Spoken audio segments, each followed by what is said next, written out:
Back as you started. What became the favorite? All right, let's call the meeting of May 12th, 2026, 6 p.m. to order. Please rise for the Pledge of Allegiance. I pledge allegiance to the flag of the United States of America and to the republic for which it stands, one nation, under God, indivisible, with liberty and justice for all. Will the clerk please take the roll? Councilmember Wood, Here. Councilmember Richardson, Present. Councilmember Arias. Here. Councilmember Trustman. Councilmember Hess. Here. Councilmember Johnstone. Here. Councilmember Kaminsky is out. And Mayor DePinto. Here. Move on to agenda approval. Or motion to approve. Move to approve. Moved by Councilmember Woods. Is there a second? Second. Second by Councilmember Kingheiser. Any discussion? All those in favor say aye. Aye. Any opposed say nay. Motion carries. Moving on to special presentations, we have two. First, we will start with the National Bike Month proclamation. And Ellie from Intercity Transit's here. Thank you for joining us. We'll go ahead and read the proclamation, and then we'll go ahead and get the picture. And if you would, which same thing, or you have a small presentation I hear, we can do that right after. All righty, National Bike Month. Whereas bicycling is one of the most energy efficient forms of transportation, and whereas bicycle commuting reduces fossil fuel consumption, pollution, parking problems, and traffic congestion. And whereas it has been demonstrated that bicycling improves people's health, well-being, and quality of life, attracts tourism and local business spending, and fosters community. And whereas the city of Yelm encourages and supports pedestrian and bicycle infrastructure for our development standards. And whereas Intercity Transit, with sponsors including local businesses and organizations, is hosting the 39th annual Bicycle Community Challenge during the month of May 2026. Now, therefore, be it resolved that I, Joe DePinto, Mayor for the City of Yelm, in recognition of the 70th National Bike Month, proclaim May 2026 as Bicycle Month in the City of Yelm and encourage all citizens to consider using active transportation modes when possible. Signed, the City of Yelm, Washington, this 12th day of May 2026.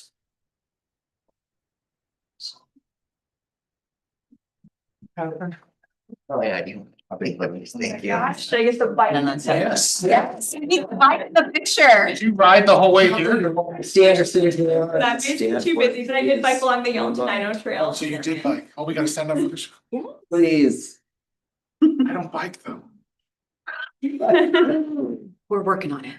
Okay, ready? 3, 2, 1. I'm gonna do a couple. 3, 2, 1. 3, 2, 1. Nice. Yeah,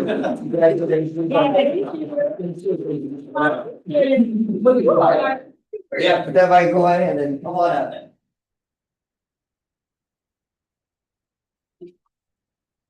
Awesome. Hello, everyone. My name is Allie Fuller, and I work for Intercity Transit's Walk and Roll program, and I coordinate the Thurston County Bicycle Community Challenge. Thank you so much for having me here today, and thank you so much for once again declaring it to be Bicycle Month in the City of Yelm. You are joining Lacey, Olympia, Tumwater, Tenino, and Thurston County in doing so. So good job. Bicycle Month and the Bicycle Community Challenge are both long-established annual traditions. As you heard, it's the 70th National Bike Month and the 39th year of our Bicycle Challenge, so next year is year 40. The BCC, as we call it for short, is always free, open to people of all ages and abilities. And it's lots of fun. We make it extra fun by adding prizes into the mix. But our primary goal is always just to get more people on bikes during the month of May. And we invite people to cycle for any reason, whether it is to school, to work, to run errands, for exercise, or just for fun. And our past participants have provided with us with some reasons why they cycle. So many cycle in order to lower their transportation costs in a time of sky-high fuel, vehicle, and insurance prices. Cycling presents a low-cost alternative, and others cite environmental impacts as a leading cause. Cycling can dramatically reduce an individual's consumption of fossil fuels, and the U.S. Department of Energy recently cited that about 51% of the Oak Hill trips are just 6 miles or less in length. So these are the trips that could most easily be replaced by bicycle trips. And others choose to cycle for its numerous benefits to mental health and physical health. And finally, cycling is really, really fun. It's a great way to just go see new places, see new faces, and really just be in the moment and enjoy the ride. But when asked the question, what would lead you to cycle more? The answer is almost always the same, and that is just safer, and more connected bicycle infrastructure. When we create more space that is designated just for pedestrians or cyclists, we actually increase roadway safety for all user types. And one thing we do to keep the BCC feeling new and fresh each year is we have a new annual theme. And this year's theme is enjoy the scenery along the route. On that note, I want to take just a moment to retrace the path Walk and Roll took through 2025. So over the past year, we grew in size and scope. So in 2025, we taught over 2,600 people bicycle safety skills. We taught about 433 people about bicycle maintenance, and we distributed 277 new and refurbished bikes to members of the community. And in last year's Bicycle Community Challenge, participants logged over 76,000 miles. We're just about a third of the way through the month, and we just hit about 25,000 miles, so we got a ways to go. And the BCC did begin May 1st, so you can participate right now and ride for a healthier, cleaner, and greener community.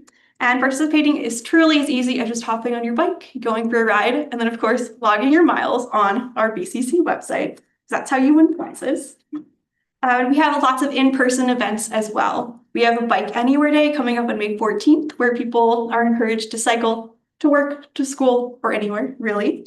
And stop by a commuter station. There's also the Bike Month celebration ride on May 20th if you want to take a little trip to Tumwater Historical Park and picnic with us. And we have the Youth Bike Summit ride on May 31st. Walk and Roll also looks forward to bringing our programming to Yelm this summer with a bike summer camp. We're collaborating with Yelm Parks and Recreation for that. To learn more about everything we have going on, visit the Walk and Roll website and bcc.innercitytransit.com. So thank you so much once again, and happy cycling this day. Thank you. And Allie, where did you bike from? Unfortunately, May is pretty busy, so I didn't have time to ride all the way here, but I did take a little ride on the Yelm to Nino Trail before. Oh, very good. It's beautiful. It's truly one of the local gems of our trail system. Councilor Richardson. Yeah, your last name was Fuller, right? Yes. Any relation to Faye Fuller? No. Soda. Oh. Yeah. Well, thank you very much for bicycling out here, and you have a wonderful day.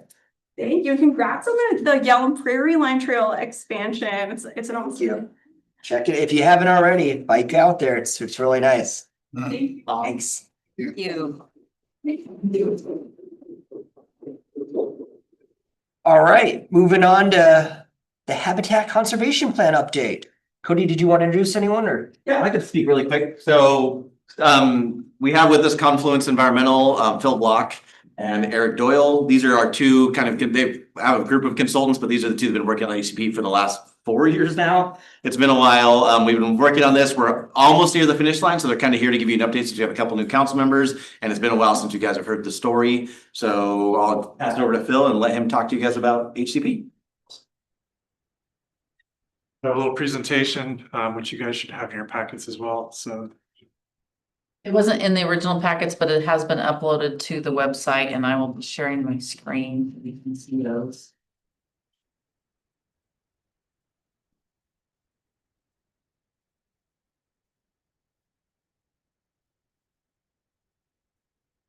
So as you mentioned, I'm Phil Block. I'm the project manager for the Habitat Conservation Plan, and I'm joined by Eric Doyle, one of our senior scientists. So we're doing a project update. We've been working on, as Cody mentioned, I think Yelm first conceived of doing an HCP or Habitat Conservation Plan in about 2018 or 2019. And we've been working on it in earnest since about 2021, 2022. It got a little delayed by the pandemic. Kind of the funding came through at the beginning of the pandemic, which was not the optimal time to kick off the project. Next slide. So we're gonna cover a lot of bases today. So I'm gonna start with kind of why an HCP, what is a Habitat Conservation Plan or HCP? I'm gonna call it an HCP most of the presentation. Give you an overview of what an HCP includes. Eric will come up and talk to you a little bit about the impacts that we're projecting to endangered species in the city of Yelm, and how we're going to do conservation land acquisition to offset that or mitigate for those impacts. We're also going to talk for the first time to you guys about the costs that are associated with the HCP and how those will be allocated to different entities. And then we'll close with next steps. As Cody mentioned, we're kind of hitting a milestone, or very close to a milestone, we're hoping, so that we'll be able to talk about some next steps. Next slide. Other way? Arrows. What it looks like, that's the actual picture. So as you guys are probably well aware, and I don't need to lecture you guys on your own neighborhood. There used to be a lot more prairie around here than there is today. So the map on the top right kind of shows in green all the different areas that used to be prairies. And we've lost about 95% of the prairies in South Puget Sound. Unfortunately, some of the prairie species that occurred on these South Puget Sound prairies were endemic, which means that they only occurred here. And those species have been listed as endangered, specifically the Oregon Vesper sparrow and the Yelm pocket gopher. And so those are going to be the two species we're going to keep focusing on for the HCP. So those have been recognized by the federal government as endangered at this point in time or threatened, which means that impacts to them are protected, that those species are protected. We're supposed to do no harm, basically, to those species. As you're also probably well aware, the city of Yelm is located basically right in the middle of what used to be the historic Yelm Prairie. So a lot of the historic habitat and species occurrence for both those species is present here in Yelm.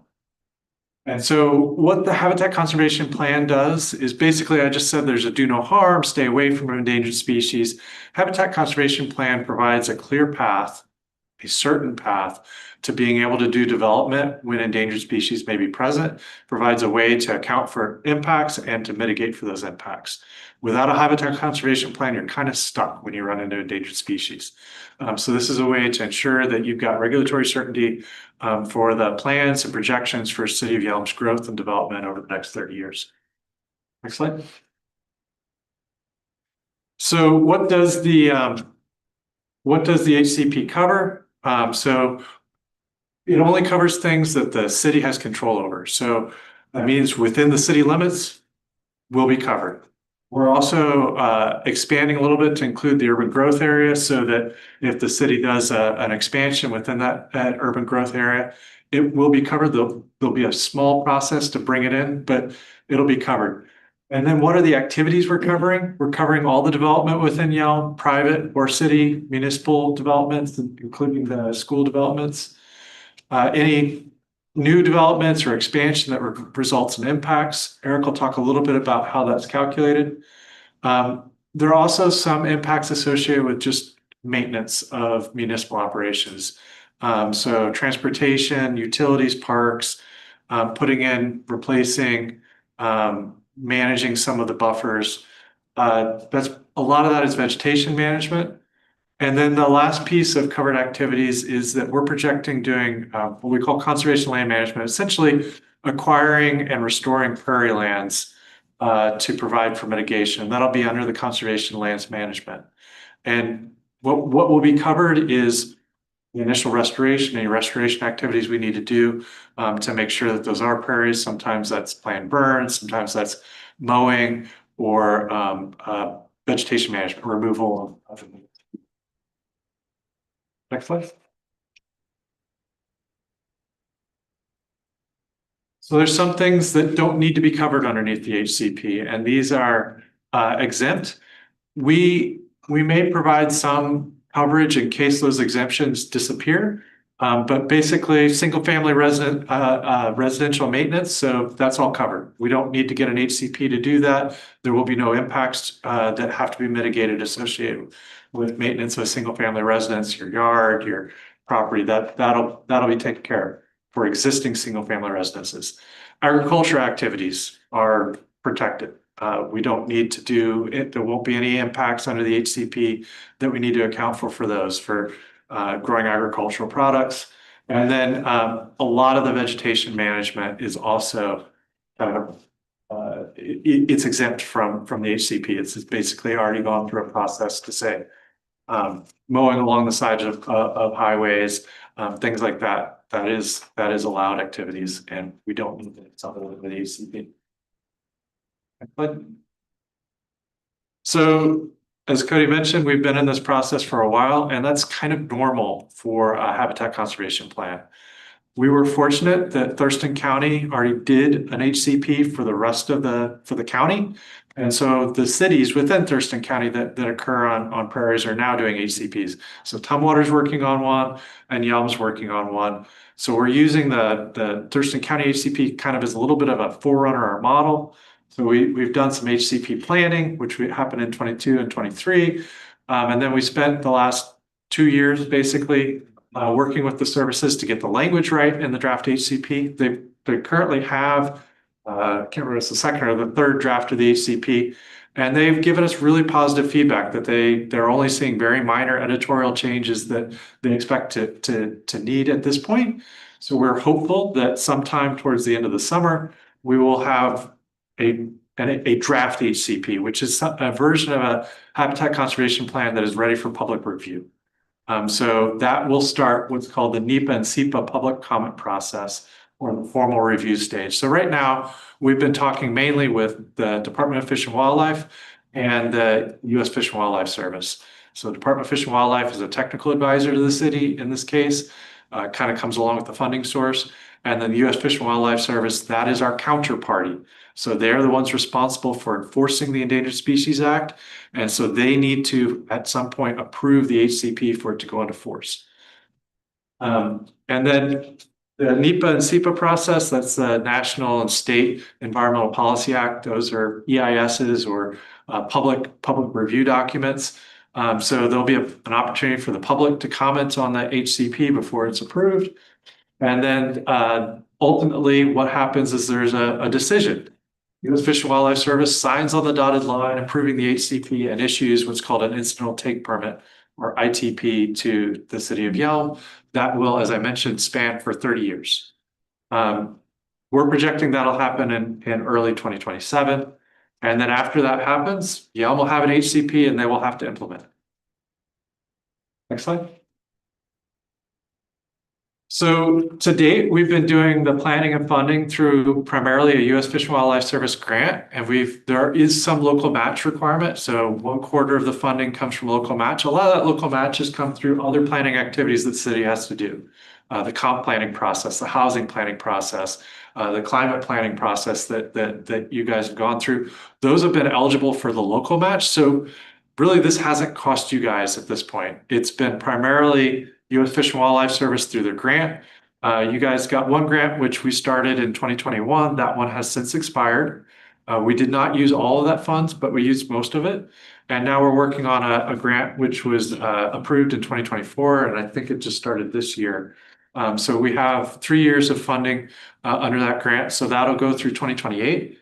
The most recent grant, we didn't just write in planning. We said, we're going to make sure that the city is ready to implement this, that the city staff is ready to implement this. So we're going to make sure that you guys have all the tools and all the planning that you need to implement this, including one of the things that we're going to talk about, searching for conservation lands. So that's one of the things we're working on this summer, is going out and trying to find conservation lands, talking with landowners to make sure that we can have opportunities to acquire lands. We'll come back and talk about that more. Ultimately, the implementation of the HCP needs to be funded by the city and those creating the impacts. And that's something we'll talk about a little bit more. My partner here, Eric, will, which is there's going to be impacts. There will be fees associated with those impacts. We'll use those fees to buy mitigation credits, which will fund the conservation land program, the acquisition of prairie lands and restoration of those prairie lands. Next slide. All right. So I guess I have one more. So what species are covered by the HCP? So there are 2 species. They're both listed. They sit right on top of each other if you do it right in AI. The Yelm pocket gopher and the Oregon vesper sparrow. So Yelm pocket gopher, lots of documented occurrence in the area. There's a lot of habitat in the area. The Oregon vesper sparrow occurs in the vicinity. There are no documented occurrences in Yelm that we're aware of at this point, but there's a lot of habitat that seems like it's potential habitat, and there are known nesting areas. You're kind of in between 2 known nesting areas, about 5 miles in one direction, 5 miles in the other direction. So we felt it was prudent to include that here so you don't end up finding them at some point and not having covered. The projected impacts are the impacts from development on Yelm pocket gopher and Oregon Vesper sparrow habitats. Again, we're offsetting that through the acquisition and management of prairie lands. And we're looking at prairie lands, I'll mention in a minute, not inside Yelm. That'll be outside of Yelm in the county, is the primary areas where we're looking for those conservation lands. So ultimately, what the HCP with the Fish and Wildlife Service is trying to do is to show that the mitigation we're doing offsets and is greater than the impacts that are occurring. They want to see that the mitigation occurs before or at the same time as the impacts that are permitted. And that requires some upfront or initial investment in conservation land system so that we have credits. So we have protected lands before we can authorize the impacts. So that's always the challenge with an HCP is how do you get credits before you can sell them? So we're like a bank with no credits right now. So the first thing we're going to need to do is to go acquire conservation lands under the HCP. Now, Thank you, Phil. Again, my name is Eric Doyle with Confluence Environmental Company. Phil is the smooth professional. I'm the scruffy biologist. So this might be a good time to stop and ask if you have any questions before we dive into a little bit more detail on the work that we've been doing for the past few years, which has really involved a lot of close work with U.S. Fish and Wildlife Service as well as WDFW to develop an agreed upon method for quantifying impacts from projected development and how we value the impacts on suitable habitat for each of these species and how we value the lands that we acquire to demonstrate that they're providing the credits that we need to offset the impacts that we project. Getson by the look, no questions immediately. Please. Some questions, but I think you're going to answer them in your, because my questions are around just that. Like, how are we determining how much land? How are we determining Yeah. how many credits we give out? How are we coming up with like, this is enough land for this amount of gophers? Yeah, so there's some detailed methods that went on here. We're covering those at a pretty high level so we don't end up lost in the weeds. And believe me, I will drag everybody there if you let me. So we can cover this in as much detail as you like. If the questions start getting really dense, then maybe we could have a separate Q&A at some point. Yes, sir. Out of curiosity, how is it that you are collecting the data of what happens to be where? Is it through trail cameras, other cameras, or is it, well, this is a great area that these will? It is more the latter. Gophers aren't helpful from the standpoint that they live underground most of the time. So you never see them based on presence alone. Our knowledge of where gopher habitat is based primarily on two factors. One is the type of soil that's present. They're dependent on very specific soil types. And then the second is the suitability of the vegetation, which is native prairie type vegetation, a lot of it endemic to the Puget Sound, South Puget Sound prairie region that, as Phil mentioned earlier, used to be much more widespread. But it turns out that gophers and people like to live in the same kinds of places. So a lot of those habitats they were historically maintained by fire. The First Nations set fires to maintain these prairie habitats to grow camas and other wild plants that they forage for sustenance. And those activities maintain perfect habitat for gophers as well as certain other endemic prairie species over long periods of time. We don't really live that way anymore and manage the land that way anymore. So for a variety of reasons, a lot of those specific habitats have just been taken up by other uses. And there are other factors like invasive plants like the Scots broom, the yellow flowers you see everywhere, bad for gophers. So as those invasive plants and other native plants even encroach on prairies, as well as houses and farms and roads and everything else, the habitats for those species have disappeared. So a long way around the barn too, the question is, no, we are not looking explicitly on where gophers are. We're looking at the suitable types of soils and the types of vegetation and land cover that haven't already been developed. And we'll have a picture here that'll show you that with some clarity. to assess where impacts could occur, how many acres are there, what the zoning is, what type of activities are likely to occur, and we're using that as our basis to estimate the impacts that are going to occur over the next 30 years. Now, this is staring into a crystal ball, of course, so it's a framework for estimating those impacts, recognizing that the city has their own requirements to meet growth demand under the Growth Management Act, and a housing plan, a jobs plan, business development plan that lays out a basis for us to estimate how many acres of land in different types of zoning, which you all have done the hard work of laying out, are likely to be impacted, and how much of that is habitat, and therefore how many acres we likely will need to offset. Next slide, please. And here it is. I apologize, it's a little hard to see, but if you look closely there, you can see there's the black outline is the currently annexed city of Yelm, and then extending beyond that is a hashed line that encompasses the urban growth area. So that's land that's currently in Thurston County, but that the city could annex to meet future demand if needed. We've done a lot of work with city staff to determine what's likely to be annexed over the next 30 years, and they're feeling pretty comfortable with your recent annexation that's going to cover a lot of your development need. But the HCP was constructed from the beginning to accommodate additional needs should you have it. So the areas in blue that you see there are the combined suitable habitat for both the Yelm pocket gopher and the Oregon Vesper sparrow. And again, that's a combination of where the suitable soils are for gophers in particular, and then where the undeveloped land is that still contains or has the capacity to retain the types of vegetation that both those species need to do their thing and be productive. You'll note that we've excluded a lot of areas that have already been developed. Some of those may still have patches of habitat in them, but one of the factors that's contributed to the loss of these species over time is their suitable habitat getting chopped up by roads and fences, things that prevent the ease of movement. We call it dispersal in biological terms, between suitable habitat patches, and any gophers on those little remainders tend to wink out over time.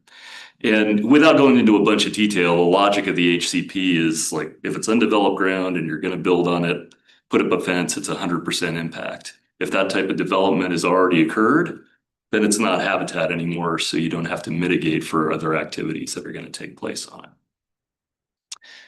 it. Next slide, please. For all the covered activities that Phil had mentioned earlier, so this is private development, this is municipal development, and then certain municipal maintenance and operation activities like on roadsides and parks, et cetera. We're projecting between the two species, we have 887 acres that will be impacted over the next 30 years. For nerdy reasons that are part of the HCP, those habitats are valued a little differently depending on the type of soil, the type of vegetation that's there. So those 887 impact acres account for 910 mitigation debits. So effectively, that's 910 functional acres of habitat that need to be replaced or need to be accounted for by the HCP. So that means we need mitigation credits to offset those debits.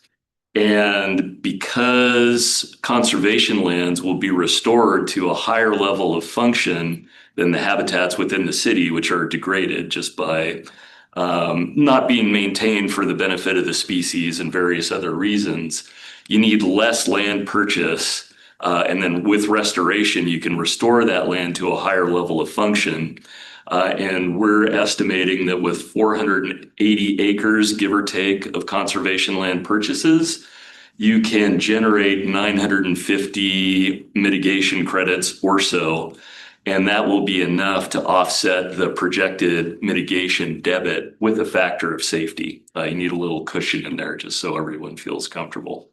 If those aren't used, They can be sold to other entities like Thurston County, for example. Or, if Yelm is developing over time and it doesn't look like you're going to have as much impact as we initially projected, you don't have to buy those conservation lands. As long as you are keeping ahead of the mitigation debit with the credits that are being generated, so you have actual credits in hand and you can pay as you go, then you will only develop as much conservation land as you need. But these are our projections based on what we calculated were going to be Yelm's development needs over the next 30 years. And again, these are based on the plans that the Thurston Regional Planning Council has developed, as well as the city in your comprehensive planning effort. Next slide, please. So how much will mitigation cost? Our estimate is 20 to 22,000 per impact acre. So that's per your mitigation debit acre. As an example, looking at typical residential development parcels, the way the city is zoned over the next 30 years, take a 1/4 acre parcel that's going to be developed with a house on it. And 100% of that is Yelm pocket gopher habitat. That 1/4 acre parcel would account for 0.29 acres of mitigation debit. So those are functional acres that you need to offset. And the impact fee for that would be attached to your permitting for the development of that parcel would be $5,800 to $6,300, depending on what the final number is. And that's something that we're still sorting with Fish and Wildlife Service, but it will be within that range. Question? So for every 1/4 of an acre, that's the amount you're looking at? Correct. Next slide, please.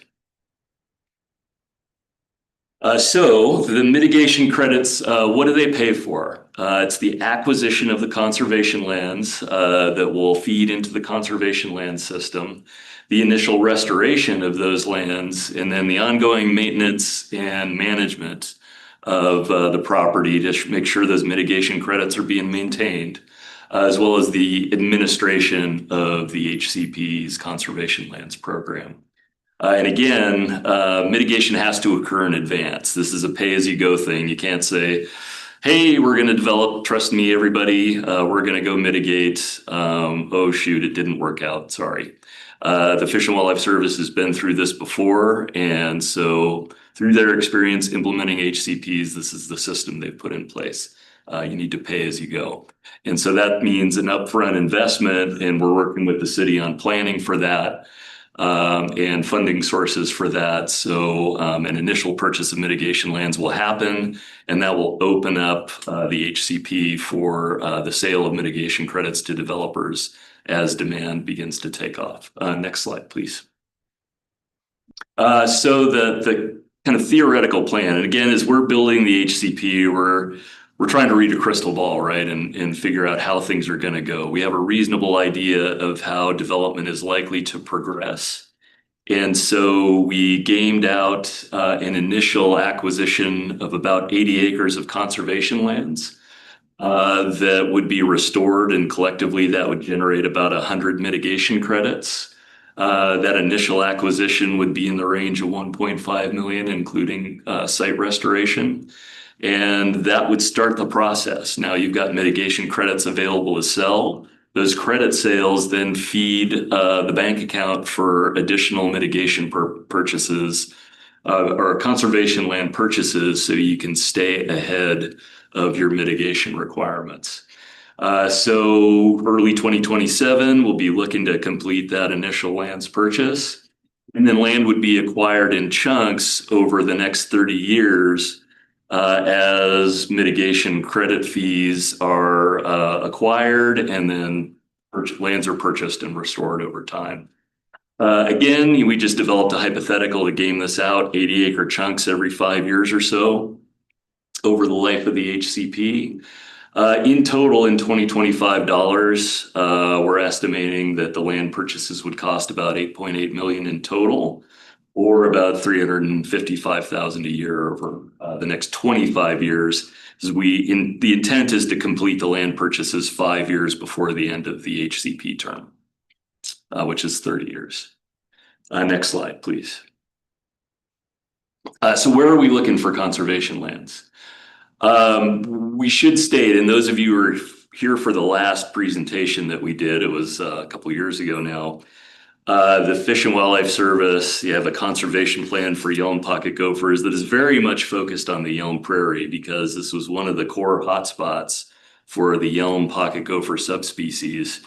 Unfortunately, Yelm, because it's going to be developed and because of the development that has occurred already, there aren't a lot of good candidate conservation land purchases within the city.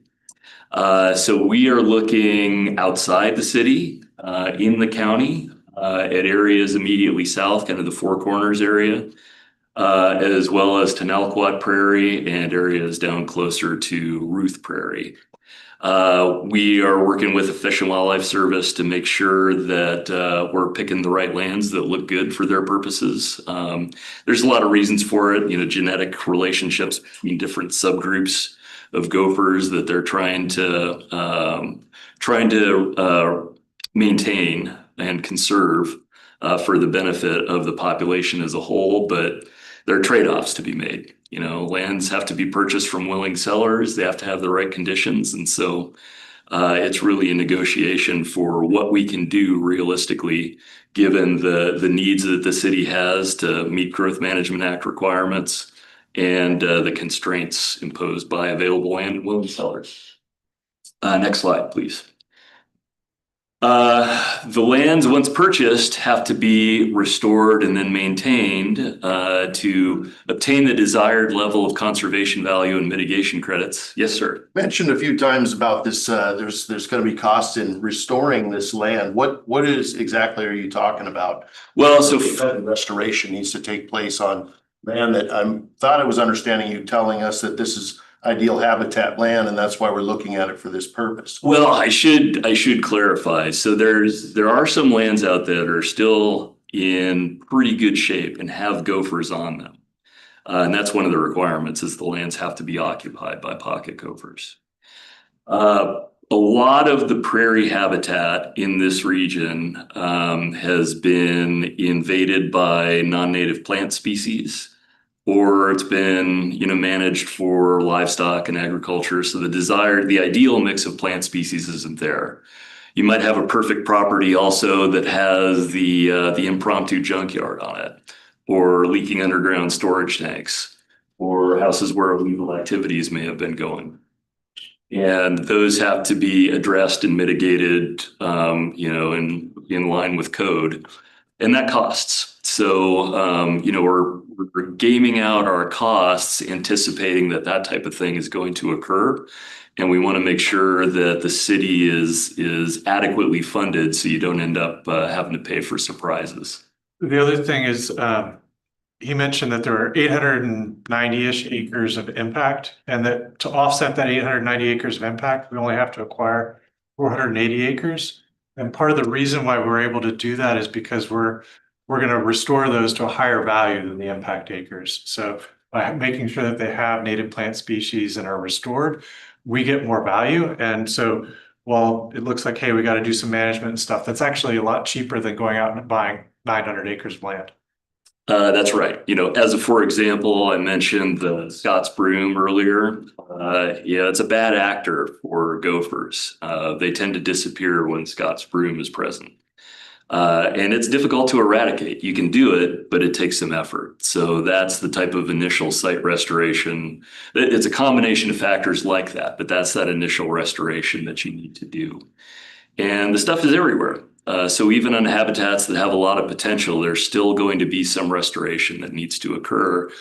And as Phil said, the benefit of that is that restoring those lands gets you more functional value, more bounce per ounce per acre. So you don't need to acquire as many acres to fully offset the impacts that we're projecting. So this is all part of the math that's built into the HCP in negotiation with the Fish and Wildlife Service. And it parallels as closely as possible the HCP that Thurston County has developed. So when Yelm sells a mitigation credit to another entity, we can say with confidence that it's equal in value to a mitigation credit that Thurston County is using. So you have more interchangeability between these programs, and there's a lot of that. So restoration costs, as we've just discussed. And then there's kind of annual management, care and feeding, just to make sure that like, oh, invasive plants have started to show up again. We need to manage for that. Or if there's a fire and some damage to the landscape, that reseeding occurs.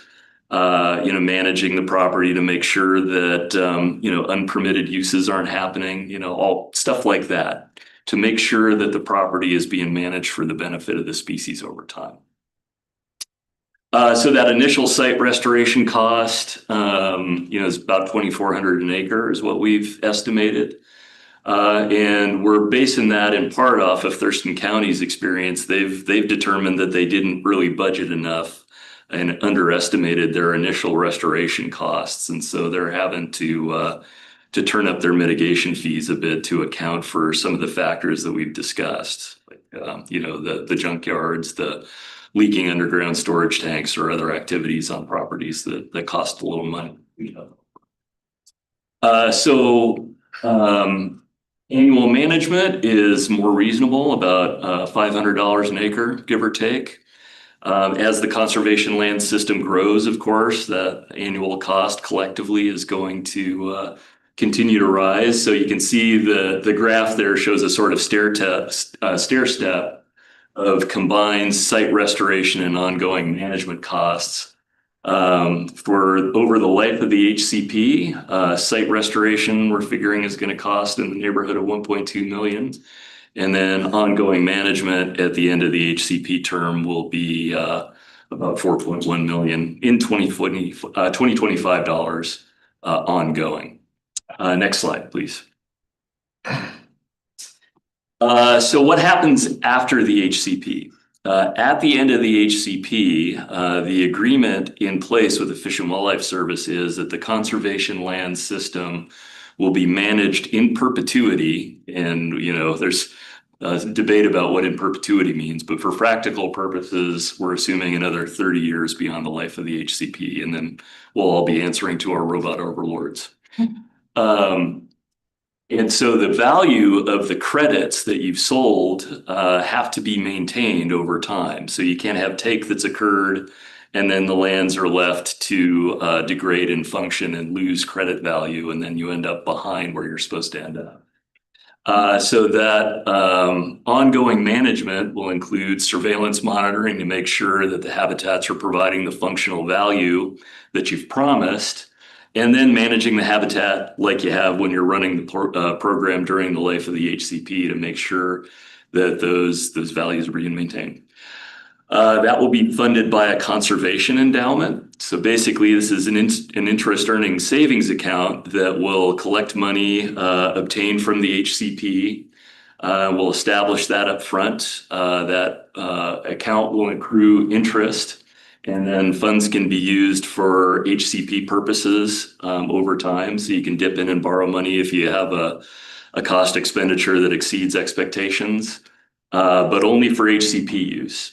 And we have included the endowment and funding of that endowment in our cost estimates. Again, this is all kind of reading the crystal ball and making some conservative guesses about what future interest rates are going to look like. But with those conservative assumptions in play, the conservation endowment is fully funded and will be in place and good to go by the time we reach the end of the HCP term. Next slide, please.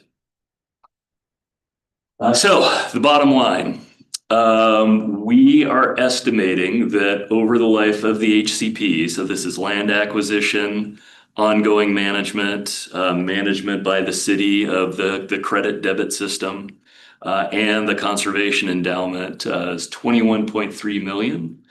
Conservation and lands acquisition is about close to 9 million of that. And all this again is in 2025 dollars. Land restoration and management combined about 5.2 million. HCP administration and reporting 3.7 million. And we included a 20% contingency in our cost estimate as a cushion, just to make sure that the city never ends up shorthanded. And that contingency will be managed within the endowment fund and available for use when needed, but earning interest otherwise. The majority of the impact fees for the HCP will be paid by private development, about 75%. And that amounts to an averaged out over the life of the HCP about $535,000 a year. Yelm capital projects account for about 19% of that total, or $131,000 a year. And then annual maintenance and operation activities, about $45,000 a year, 6% of the total cost. Again, all in 2025 dollars. Next slide, please. So in summary, we're estimating in total all the covered activities in the HCP within the city will result in about 887 acres of impacts that will accrue a combined total of 910 mitigation debits for Yelm Pocket Gopher and Oregon Vesper Sparrow. In order to offset those debits, you'll need to develop a conservation land system. We've estimated that 480 total acres of restored and managed lands. Yes, sir. So the impact estimate, the 887 to the 910, is that related to the 0.25 and the 0.29 in the beginning that you showed us? Is that? Yes, that's right. So it's always, so for that quarter acre, it's gonna be like what, 0.04, then for a whole acre, it's 0.16? It's for a whole acre, it's about 1.2. 0.2, so it changes, okay. Because there was 0.25 and then there was 0.29 that you had to accumulate for the difference. Yeah, that's right. So you're telling me for the whole acre that it's basically 1 acre of impact to 1.16.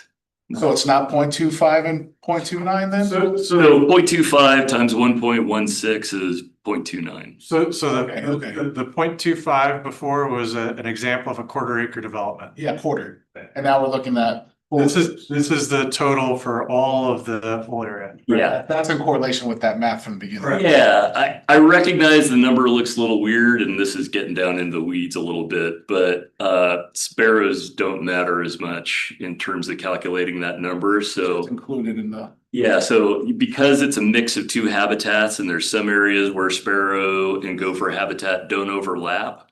Every acre of impact to sparrow habitat is actually worth 0.6 acres of mitigation debit. That's just only for mitigation. That has nothing to do with the credits. That's debits, not credits. That's debits, but then those debits have to be offset by credits. And then the credit math is different, as we've discussed, because you're restoring habitat to a higher level of function.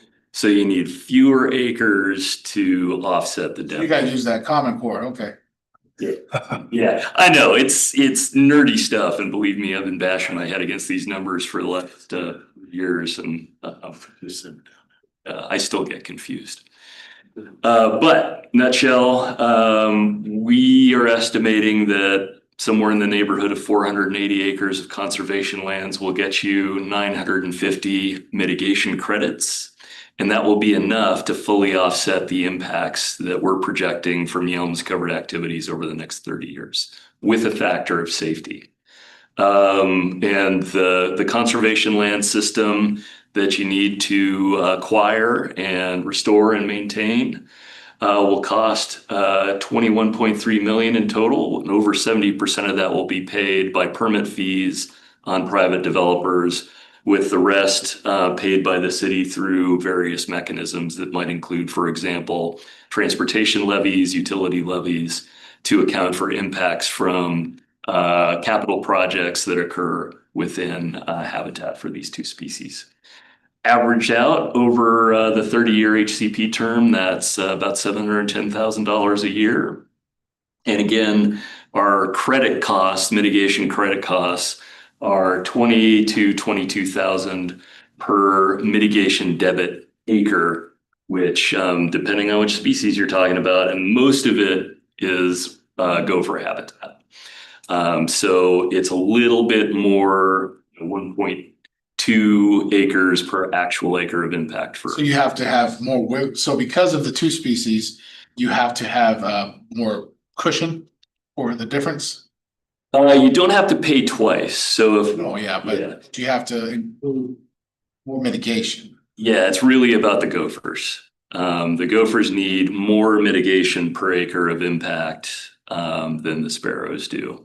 And it's largely because the gophers are living on that habitat, they're reproducing on it, young are dispersing on it. The sparrows, as we understand it, are just visiting. Why And did they leave Oregon? well, it's where they were identified and it's where the center of their range is. But the kind of the last vestiges in Washington are on Fort Lewis, to the north and then to the west on Tenalaquat Prairie. And then they fly up here and they stop in habitats along the way. And that likely includes habitats in Yelm. It's just that they're rare enough that we hardly see them anymore. You gotta watch out for those tourists. Yeah, exactly. But the nice thing is, most of the habitat in Yelm is serving double duty, so it's supporting both gophers and sparrows. You're only paying the mitigation fee for the gophers on land that's shared. And on the land that's occupied just by sparrows, you're paying a different mitigation fee for those, or you have a different mitigation responsibility. The fee is the same in the math that we've set up. And the cost to offset though is less, and that's all factored into this end number of 480 acres that we're getting to. Long story short, almost all of the mitigation applies for both Vesper sparrows and pocket gophers. So there's very few places where we think you're only going to be impacting Vesper sparrows. And so almost all cases, you get to do one restoration project, offset both. And as a happy accident of that, the conservation land system will produce more mitigation credits than you need for Vesper sparrows. And if the conditions within the county, if the demand within the county is there, then those excess credits can be available for sale, and that'll factor into the operation of the conservation land system. And with that, I'm going to hand it back to Phil to close off and then open the floor for more questions. Yeah, so I'll get into the next steps in a second, but one of the things I was realizing that we didn't quite say is, what do you get for this? A lot of costs, there's all this impacts mitigation. What you get is basically the ability for the city to develop fully based on its current projections. Without that, the services would have the ability to withhold grants that flow through the state or directly to the city. They'd be able to withhold permitting for projects in the area and potentially to do legal liability. There are clauses underneath the Endangered Species Act where they could pursue that.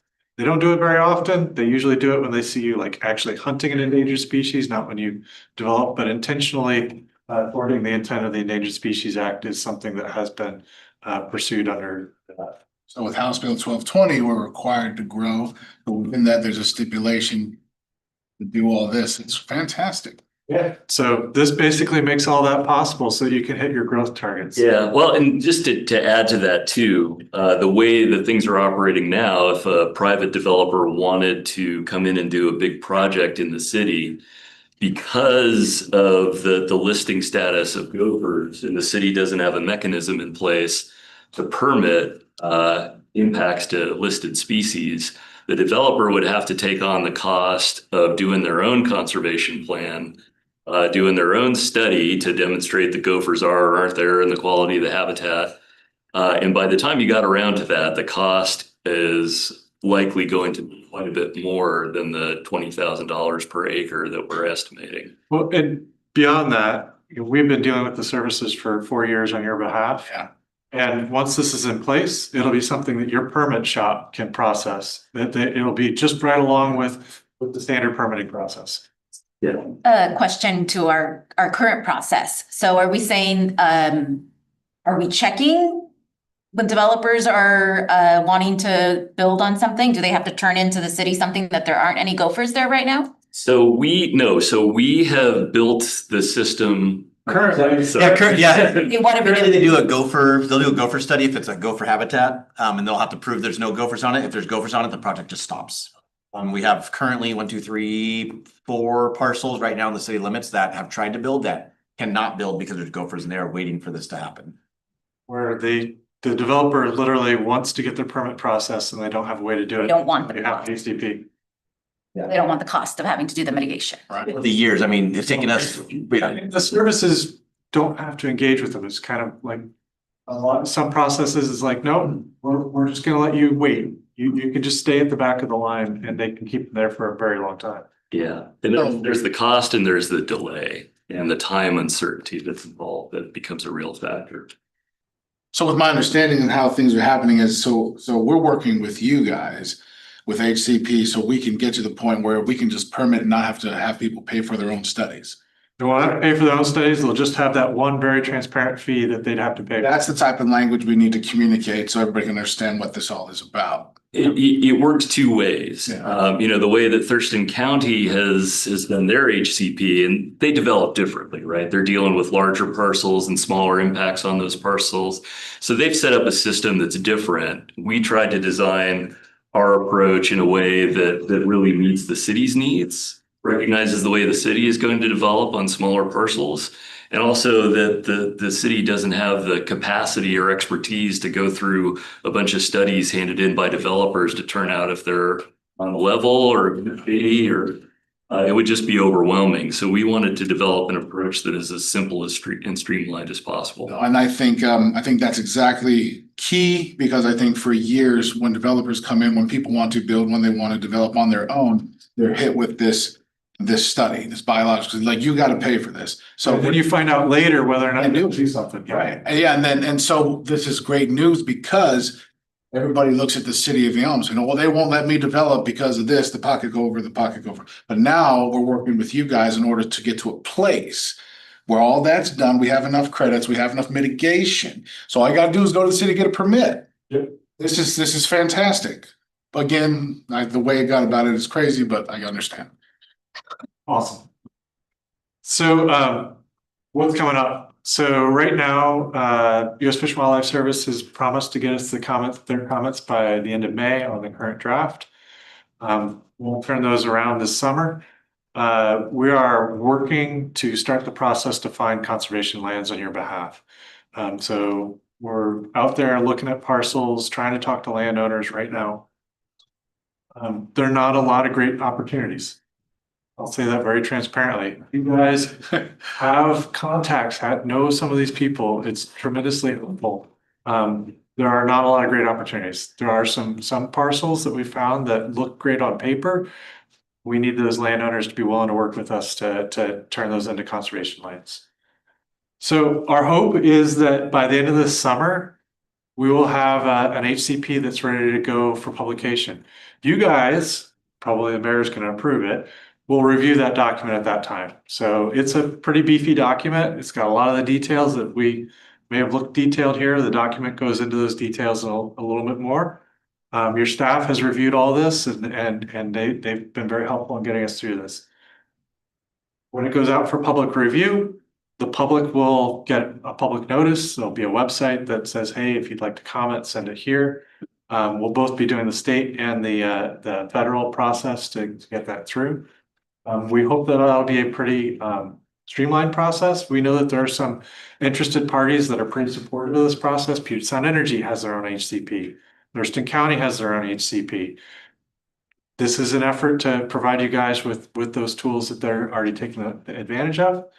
We think that public process, that review will take half a year or so to wrap up. Hopefully it won't result in any substantive changes, and we'll be ready to start implementing the HCP in early 2027. That is our goal. It could get slower than that. It probably won't get faster than that. So what you managed. Sure. Do you want to ask a question? Is there a method that a citizen of Yelm thinks they have one of these pocket gophers in their lawn? Is there some way to have somebody come out, capture it, and relocate it to one of the preferred places? Yeah, we talked with the Department of Fish and Wildlife and the US Fish and Wildlife Service are not in favor of relocation right now. We did talk to them about that, and We said, hey, some of these developments, they might be 20 acres and there might be gophers there today. And why don't we relocate them? And they're disinterested in relocation. Yeah, I struggled with that one myself when we got the pushback on it. They have good reasons, genetic reasons, to go in, it's a lot to go into, but they have good reason between low success rate and the possibility of losing genetic uniqueness at different groups, was the reasoning. So the mitigation does not include relocation at all. We're not planning for any relocation. So it's possible you could have a piece of land requiring mitigation. We get this land over here, we mitigate with it. And it's possible that land has no pocket gophers. Well, the services very much want us to acquire land that has pocket gophers. The only way you know is by plants and by soil, right? Well, no. And popping up. Well, no, that's not what you said though. I know that's not what he said. There are survey methods to do it effectively, often requires multiple surveys over time. So developers don't like to do that because you want to develop a parcel, you want to go out there, take one look, be done. Yeah, to clarify, I think, the question earlier was how did we determine where the gophers were? And for the purpose of the HCP, because it's not practical for us to try to get access to properties all around the city and then do surveys to determine if gophers are present, we relied on the habitat-based method to do that. So, it is possible that someone will be mitigating for land that doesn't have gophers on it. Doesn't currently have gophers. Doesn't currently have gophers on it. But the Fish and Wildlife Service is requiring for mitigation lands to count for the purpose of accumulating mitigation credits, they have to be occupied. So the lands that we're looking at will survey to determine if there are gophers present on them. On or adjacent to the conservation lands, there'll need to be gophers. And the intention behind the mitigation is to maintain the species, right? Correct. In reference to already developed properties, the sparrows, the one I will refer to, pocket gopher, they need a bigger space because of having to go. Are there things that the homeowner, the property owner can do that helps the sparrow out on their property if they happen to have the space? A good example, I've heard that there's a house that has a sparrow on it. They're not allowed to do anything. And I think I had a sparrow on my property last year that had laid eggs and, trying to figure out what we can do to. So we are identifying some voluntary measures that would benefit both pocket gophers and sparrows. And landowners can choose to pursue those. And I don't want to go into details because I'm not remembering them offhand, but we are identifying those. What I want to emphasize is that those are one, voluntary, and two, if your property is fully developed, even if there are sparrows present, it should not restrict your ability to develop it underneath the HCP. So that there would still be the ability to develop it, but we will be identifying essentially and this will be something that the permit desk will have available to them, is like, here are things you can do that benefit pocket gophers and vesper sparrows, but they're not required. So we're not actually claiming credit for those under the HCP because we want to preserve the ability for people to put up garages and things like that in those areas. And because, quite frankly, both species, vesper sparrow and pocket gopher, are very susceptible to things we like to call pets. And so I don't want people to suddenly feel like they're restricted from having pets and things like that. I think that that's not a very productive way to move forward with it. Yeah, and planning. Getting into, again, the weeds a little bit, but from the Fish and Wildlife Service's perspective, voluntary best management practices, conservation measures are great and encouraged, but not guaranteed. So they can't count those as conservation for the purpose of mitigation credit. As credits. As far as sparrows nesting, if there are Oregon vesper sparrows, there are a number of people that would be very interested in knowing that nesting sparrows were present. I would question is if, those are probably sparrows of some kind, but not Vesper sparrows because their reproductive range is so limited now. And people have been looking hard for them for years and years that it's some other type of sparrow. And they need very particular conditions and they don't like plots that are less than 20 acres. They like space. So the likelihood of Vesper sparrows being present in Yelm is pretty small, at least reproducing in Yelm. Visiting along the way, stopping, feeding when moving between these. It certainly could happen, but. Yeah, it's unlikely. And if that were the case, then the mitigation debit cost of those lands we'd need to recalculate that. Well. No, we wouldn't, because there's a part of this that's called the no surprises clause under an HCP, which basically says as long as we've done our best effort on both sides of the table at the initiation, new information does not substantially change the contract. Essentially, you're signing up for a contract, and it's durable for those 30 years. And so that's what we're trying to develop here, is something that gives you guys that certainty. We can't get longer than 30 years, so don't start asking us about a 50-year contract. But we have the services are interested in 30 years. They like our project. We've gone faster than Tumwater. So Tumwater started their process earlier than us, and U.S. Fish and Wildlife Service has been unambiguous. They said, you guys are ahead of them. You're way closer to publication and completion than they are. Any final questions? It's a lot. All right. Awesome. Thank you very much. Really appreciate Thank you your very time. much for your presentation. Thank you. All right, moving on to public comment. We have, if anyone wishes to publicly say anything to the council or myself, please fill out a blue card or just go on up and we can get your information later. Say no from the public. All right, anyone online? Thank you, gentlemen. Do not phrase. Not a break. Thank you for the lesson. All righty, we will move on then from public comment to consent agenda. We have the April 7th, 2026 study session minutes, as well as the April 14th, 2026 regular meeting minutes. Is there a motion to approve the consent agenda? Councilmember Hess. I move that we approve the consent agenda. Is there a second? Second by Councilor Richardson. Is there any discussion? All those in favor say aye. Aye. Any opposed say nay. Motion carries. Moving on to new business. Item A, amendment number 8 to the professional service agreement with SCJ Alliance. Cody. Hello, council. Thank you for sticking with us for this. In front of you is amendment number 8. I just want to address a couple things. We did talk about this at a study session in March, but the reason why why it's amendment number 8 is because this all started as the downtown couplets project, which was the entire area down here. And as we break off smaller projects, it turns into amendments that we're developing them. So the parking lot, the alleyway, Mosman, 4th Avenue, so they've all broken off. So this is amendment 8 that actually goes through the construction management of the Fuller footpath. After this, we'll go to bid, and then the construction contract will come back to council. We're hoping in late June, early July. And then we'll actually start construction on the Fuller footpath. Obviously everything's in front of you. I'll be happy to answer any questions. Councilor Richardson.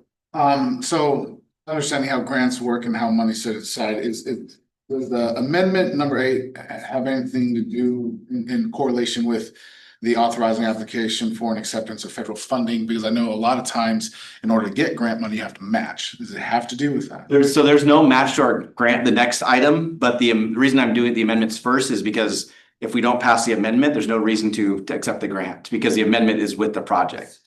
So they do link together items A and B on this, correct? So you need one you can't do one without the other. Other questions? Councilor Arias. Remind me, what account is the 400 and some coming out of? 316. Which is? Sorry, 302 municipal, no, 316, I'm right, 316 Road and Street Building Fund. Okay. Yeah, and what happens, 316 is funded by 2 separate things, traffic impact fees and REIT money. This project, since it's not on the STIP, because it's not a federal classification highway, is paid for with REIT money, which is real estate excise tax money. So whenever someone sells a house, they pay a small portion of that to Yelm. That's what you use for, and then the rest is a grant. Other questions, comments? Look for a motion. Councilor Hess.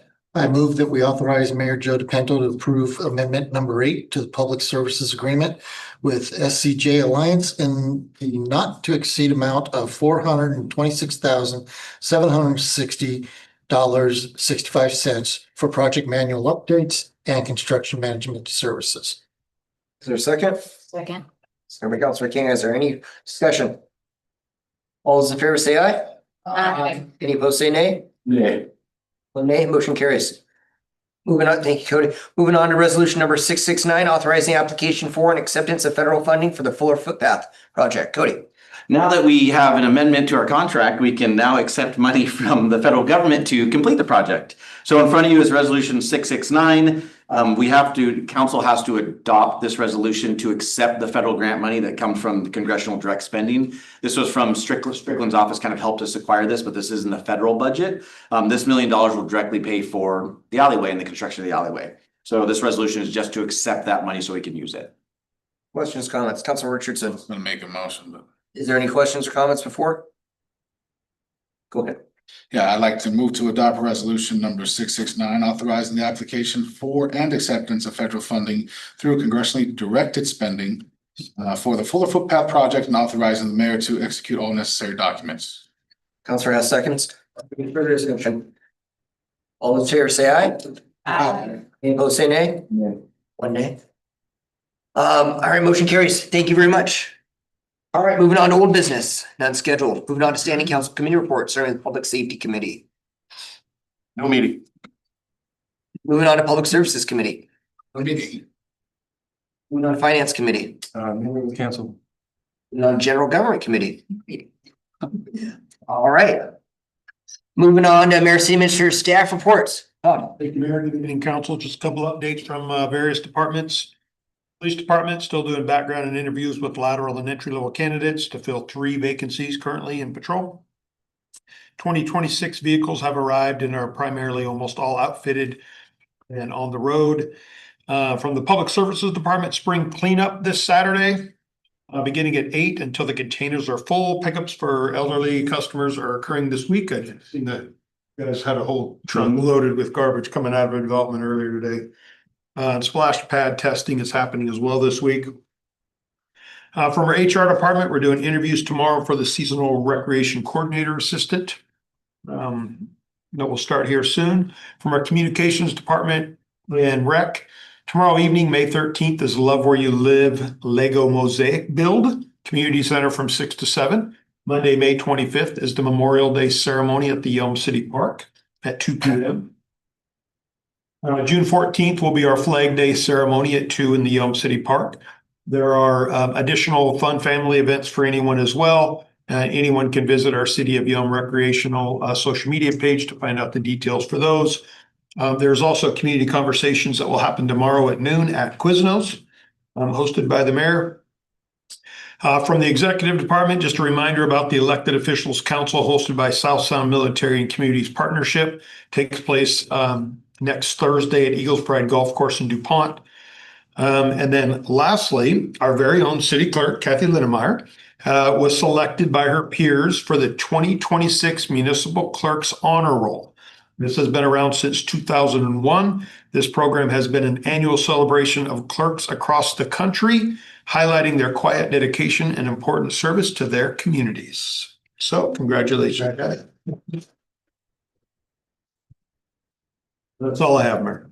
All right, thank you. One other event, I think you left off was the Memorial Day ceremony. You're at our Yelm City Park, and that's on Monday, May 25th. You said that?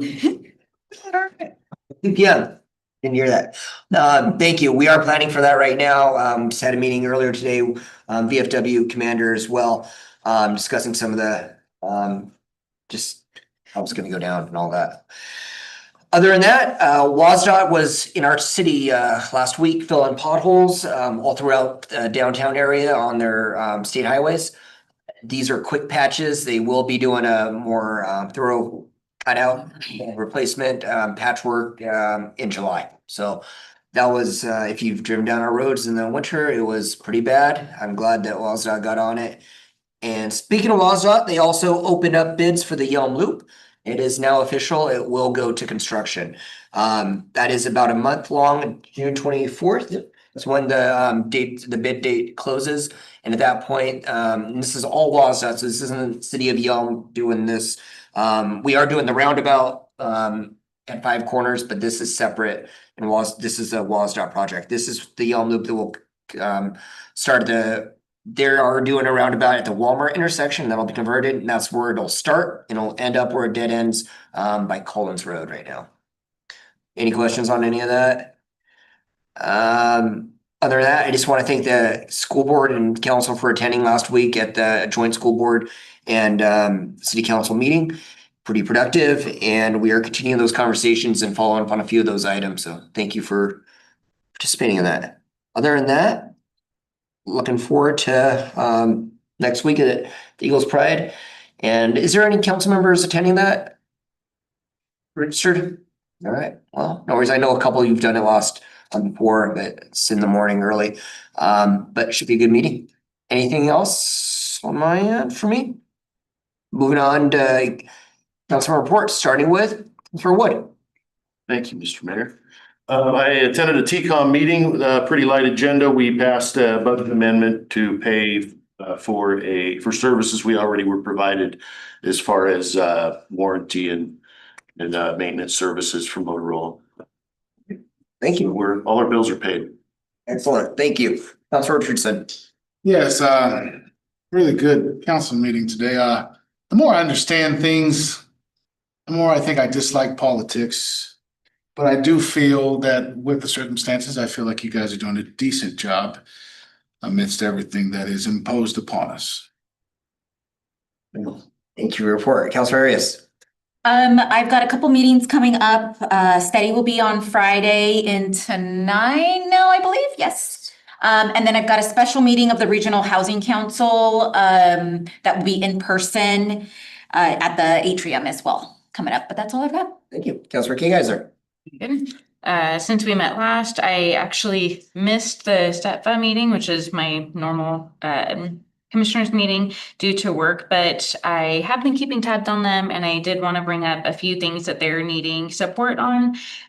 One, our area needs have really increased by 230% over the last 20 years. And so a lot of our stations are showing that there's 2 stations that lack living and sleeping quarters, which hinder 24-hour response times. One of the stations is actually too small. There's pictures on the website that are kind of fascinating. It's actually too small to fit like the modern vehicles. And so there will be a bond coming up on the April 4th election ballot that I strongly consider everybody to take a peek at the website and help support them with this downfall. After that, I went. Is it this election or is it April? Is it August? Is what? I think it might be August for that. August? Oh, did I say? April, I think. Oh, shoot, August, yes. April has passed, we're in May. Thank you for that correction. It's, August 4th. And then today I did attend a chamber forum, which actually had Chief King and Fire Marshal Russell, who shared a lot of the similar things that are available on the website. Very good. Thank you. Councilor Hess. Nothing from Intercity Transit, but from the Thurston County Solid Waste Advisory Committee.